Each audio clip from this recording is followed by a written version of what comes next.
حضرت اکرمہ کشتی میں سوار ہو گئے۔ جب کشتی سمندر میں گئی تو اس وقت سمندر میں سخت قسم کا طوفان آ گیا۔ بسم اللہ الرحمن الرحیم۔ السلام علیکم ورحمۃ اللہ وبرکاتہ۔ آج کا سچا واقعہ، اور آج کا سچا واقعہ ہے حضرت اکرمہ رضی اللہ تعالی عنہما کا اسلام قبول کرنا۔ اگر آپ نے ابھی تک ہمارا چینل سبسکرائب نہیں کیا تو پلیز سبسکرائب کر دیں اور بیل آئیکن پہ کلک کر دیں تاکہ ہماری ہر آنے والی ویڈیو آپ تک پہنچ سکے۔ جزاک اللہ خیر۔ اللہ سبحانہ و تعالیٰ سورۃ الانعام آیت نمبر 41 میں فرماتے ہیں، بلکہ خاص اسی کو پکارو گے، پھر جس کے لیے تم پکارو گے اگر وہ چاہے تو اس کو ہٹا بھی دے، اور جن کو تم شریک ٹھہراتے ہو ان سب کو بھول بال جاؤ گے۔ اس آیت میں اللہ تعالیٰ نے فرمایا کہ کفار پر جب کوئی مصیبت آتی ہے اور کوئی امید نہیں رہتی تو وہ مجھے ہی پکارتے ہیں، اور جب میں وہ مصیبت ان سے دور کر دیتا ہوں تو پھر وہ مجھے بھول کر اپنے بتوں کی عبادت کرنا شروع کر دیتے ہیں۔ اسی طرح جب ابرہہ ہاتھی ساتھ لے کر خانہ کعبہ پر حملہ کرنے کے لیے آیا تو سب کفار نے بتوں کے بجائے صرف اللہ تعالیٰ سے ہی مدد مانگی، اور جب اللہ تعالیٰ نے ابرہہ کے ہاتھیوں کو تباہ کر دیا تو کفار اپنے بتوں کو چھوڑ کر صرف 6 سال تک اللہ تعالیٰ کی عبادت میں مشغول رہے، مگر پھر سے دوبارہ سے انہوں نے بتوں کی عبادت کرنا شروع کر دی۔ اور اسی قسم کے واقعات میں سے ایک واقعہ حضرت اکرمہ بن ابو جہل کا جو اسلام لانا ہے وہ ہمیں ملتا ہے۔ واقعہ کچھ یوں ہے کہ حضرت اکرمہ رضی اللہ تعالی عنہما نے اپنا واقعہ کچھ اس طرح لکھا ہے کہ جب رسول اللہ صلی اللہ علیہ وآلہ وسلم کے ہاتھوں مکہ فتح ہوا تو رسول اللہ صلی اللہ علیہ وآلہ وسلم نے جن 10 آدمیوں کو قتل کر دینے کا حکم دے رکھا تھا ان میں میرا بھی نام شامل تھا۔ اس وجہ سے حضرت اکرمہ بھاگ کر سمندر کے کنارے چلے گئے تاکہ وہاں سے کوئی کشتی لے کر ملک شام کی طرف بھاگ جائیں۔ حضرت اکرمہ کشتی میں سوار ہو گئے۔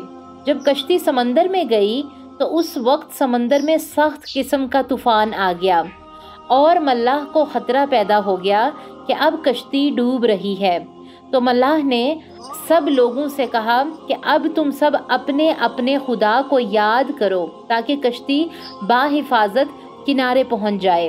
سب لوگوں نے اپنے اپنے خداؤں کو یاد کرنا شروع کر دیا، مگر طوفان میں اور تیزی آ گئی اور بچنے کی کوئی امید باقی نہ رہی۔ اب ملاح نے تمام لوگوں سے کہا کہ اب تمام لوگ اپنے اپنے خداؤں کی عبادت کرنا چھوڑ دو اور صرف ایک اللہ کی عبادت کرو جس کا کوئی شریک نہیں ہے۔ یہ بات سن کر اور سمندر کا منظر دیکھ کر حضرت اکرمہ کی آنکھیں کھلی کی کھلی رہ گئیں، اور ان کے دل نے آواز دی کہ اگر یہاں اللہ بچا سکتا ہے تو کسی اور جگہ کیوں نہیں بچا سکتا، اور یہی بات تو وہ شخص کہہ رہا ہے کہ ایک اللہ کی عبادت کرو جس کی ہم مخالفت کر رہے ہیں اور ہم ان کے ساتھ جنگیں کر رہے ہیں، جس پر انہوں نے توبہ کی اور نیت کی۔ چنانچہ حضرت اکرمہ رضی اللہ تعالیٰ عنہما نے دل میں ارادہ کر لیا کہ اگر میں اس طوفان سے بچ گیا تو سیدھا رسول اللہ صلی اللہ علیہ وآلہ وسلم کی خدمت میں حاضر ہوں گا، سچی توبہ کروں گا اور اسلام کو قبول کروں گا اور دین اسلام کے لیے اپنی زندگی کو وقف کروں گا۔ دوسری طرف حضرت اکرمہ کی بیوی نے بھی رسول اللہ صلی اللہ علیہ وآلہ وسلم کی خدمت میں حاضر ہو کر اسلام قبول کیا۔ حضرت اکرمہ کی بیوی نے رسول اللہ صلی اللہ علیہ وآلہ وسلم سے اجازت طلب کی کہ اگر آپ میرے خاوند یعنی کہ حضرت اکرمہ کو امان دے دیں تو میں ان کو یہاں لے آؤں تاکہ وہ بھی اسلام لے کر آئیں۔ اس پر رسول اللہ صلی اللہ علیہ وآلہ وسلم نے حضرت اکرمہ کو امان دے دی۔ اس کے بعد حضرت اکرمہ کی بیوی ان کو لینے کے لیے اور ان کی تلاش میں سمندر کی طرف چل پڑی۔ راستے میں حضرت اکرمہ ان کو مل گئے اور ان کے ساتھ ہی واپس آ گئے۔ رسول اللہ صلی اللہ علیہ وآلہ وسلم حضرت اکرمہ کو دیکھ کر بہت خوش ہوئے۔ حضرت اکرمہ رضی اللہ تعالیٰ عنہما نے اسی وقت اپنے دل کی آواز پر لبیک کہتے ہوئے اسلام کو قبول کر لیا اور اپنی باقی کی تمام زندگی جہاد کرتے ہوئے گزار دی۔ بلکہ ایک موقع پر حضرت اکرمہ کو یہ کہا گیا کہ اب آپ ہر جنگ میں حصہ لے رہے ہیں، کچھ آرام کر لیں۔